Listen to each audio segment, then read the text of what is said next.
ابھی جو موجودہ دور ہے، جو حالات حاضرہ کو اگر آپ اپنی زبان میں کہنا چاہیں تو کیا کہیں گے؟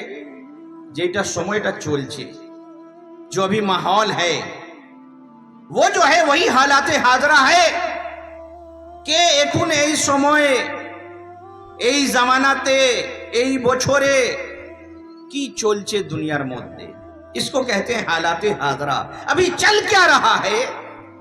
دنیا میں بہت کچھ چل رہا ہے، الگ الگ چیزیں ہیں۔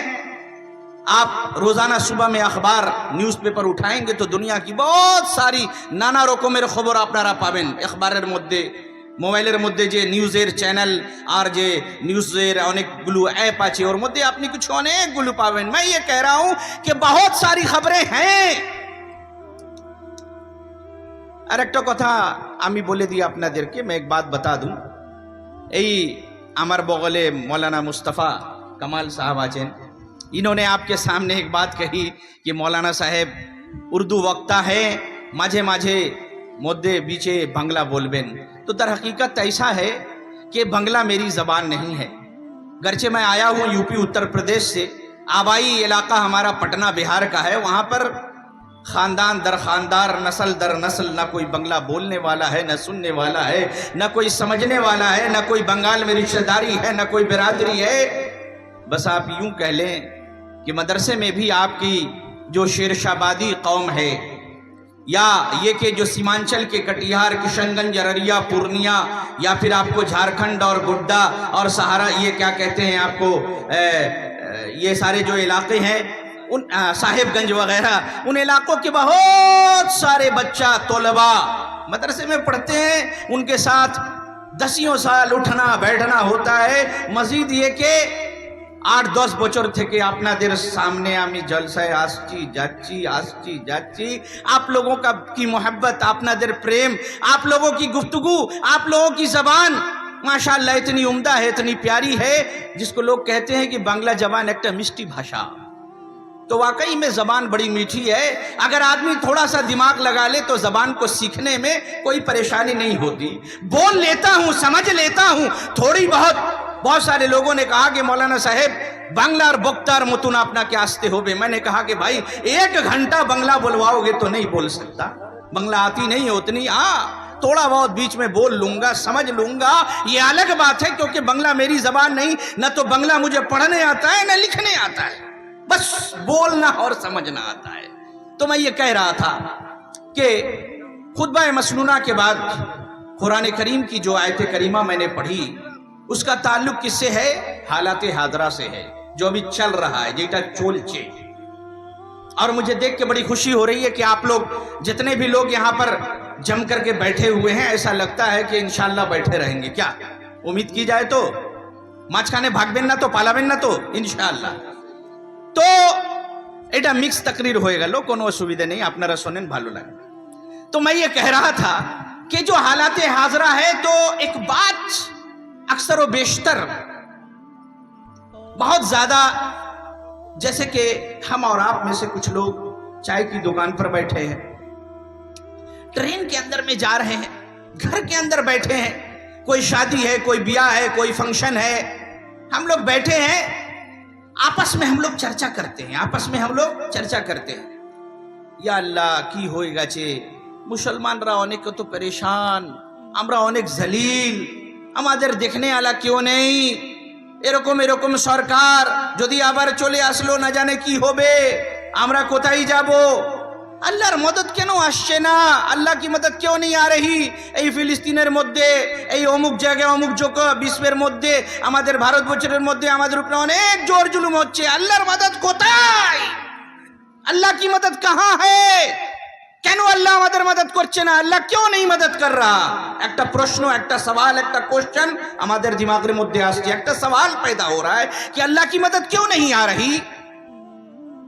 कुरानेर मध्य, कुरान मजीद के अंदर अल्लाह रब्बुल इज्जत ने फरमाया है, একটা আয়াতের মধ্যে আল্লাহ তাআলা বয়ান করছেন, وكان حقا علينا نصر المؤمنين, وكان حقا علينا نصر المؤمنين। अल्लाह ने फरमाया मेरे ऊपर ये वाजिब है मेरे ऊपर बंदों का ये हक है मुसलमानों का कि मैं उनकी मदद करूं। अल्लाह तबारक ताला क्या बोल रहा है? মুসলমানদের হক আছে আমার উপরে কি আমি মুসলমানদের মদদ করব। ওয়াকানা হাক্কান আলাইনা নাসরুল মুমিনিন। আল্লাহু আকবার। আর এক জায়গায় আল্লাহ তবারক ওয়া তাআলা কোরআনের মধ্যে বলছে যে ওয়ালিল্লাহিল ইজ্জাতু ওয়ালিরাসূলিহি ওয়ালিল মুমিনিন। इज्जत किसके लिए है?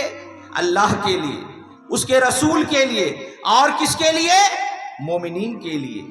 इज्जत আল্লাহর জন্য और रसूलेर জন্য और मुसलमानेर জন্য।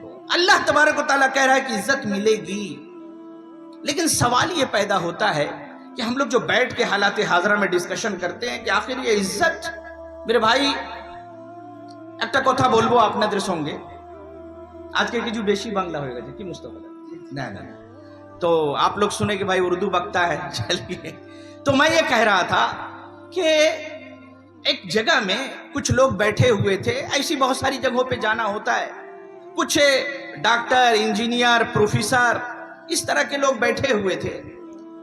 तो एक साहब ने कहा, একজন বলল कि अल्हम्दुलिल्लाह सुम्मा अल्हम्दुलिल्लाह, এই 2-4 বছরের মধ্যে 2-4 सालों के अंदर আমাদের इज्जतটা অনেক বেড়ে গেছে, हम लोग का इज्जत बहुत बढ़ गया है। फिर एक ने कहा कि रकम क्यों, की रकम मतलब कैसे इज्जत बढ़ी है? कहा कि जो 1-2 साल है, 1 साल 2 साल के अंदर में यूपीएससी बीपीएससी परीक्षा यानी आईएएस आईपीएस की जो नौकरी होती है, उसका जो कंपटीशन होता है, union public service commission, Bihar public service commission, BPSC UPSC, उसके अंदर बहुत सारे मुसलमानों का सिलेक्शन हुआ है। अब अल्हम्दुलिल्लाह अल्हम्दुलिल्लाह हमारे बच्चे पहले से ज्यादा आईएएस आईपीएस बन रहे हैं, बड़ी बड़ी नौकरियों में आ रहे हैं, आला अधिकारी अनेक बड़ो बड़ो ऑफिसर बांचेन, अनेक भालो, यानी कि बहुत खुशी की बात है। अब मुसलमान को अल्लाह तबारक व तआला इज्जत दे रहा है। एक मजलिस में बैठे थे तो किसी ने कहा कि हम लोग का बिजनेस में भी आगे बढ़ रहे हैं, अब हम लोगों की इज्जत जो है वो बढ़ जाएगी। किसी ने कहा कि हमारे बच्चे स्कूल, कॉलेज, यूनिवर्सिटी में, बड़े बड़ी यूनिवर्सिटी में, जामिया मिलिया यूनिवर्सिटी, जवाहरलाल नेहरू यूनिवर्सिटी और बनारस हिंदू यूनिवर्सिटी, लखनऊ यूनिवर्सिटी और बिहार यूनिवर्सिटी और फला यूनिवर्सिटी और अमुक स्टेट यूनिवर्सिटी, ये सब यूनिवर्सिटी में इनका अच्छे अच्छे पोस्ट में सिलेक्शन भी हो रहा है और पढ़ने भी आ रहे हैं, तो हम लोगों का इज्जत अब बढ़ गया। मेरे भाई, আমি যে কথাটা আপনাকে বলতে চাইছি और जो मैं बात बताना चाह रहा हूँ, ये जिनिसগুলো सब ठीक, ये बातें सब सही हैं कि मुसलमान यूपीएससी बीपीएससी आईएएस आईपीएस बड़े बड़े पोस्ट पर हैं, प्रोफेसर, लेक्चरर, बड़े बड़े अधिकारी, बिजनेसमैन सब बढ़ रहे हैं। तो क्या हम ये समझ बैठे अच्छी चीज है, होना चाहिए,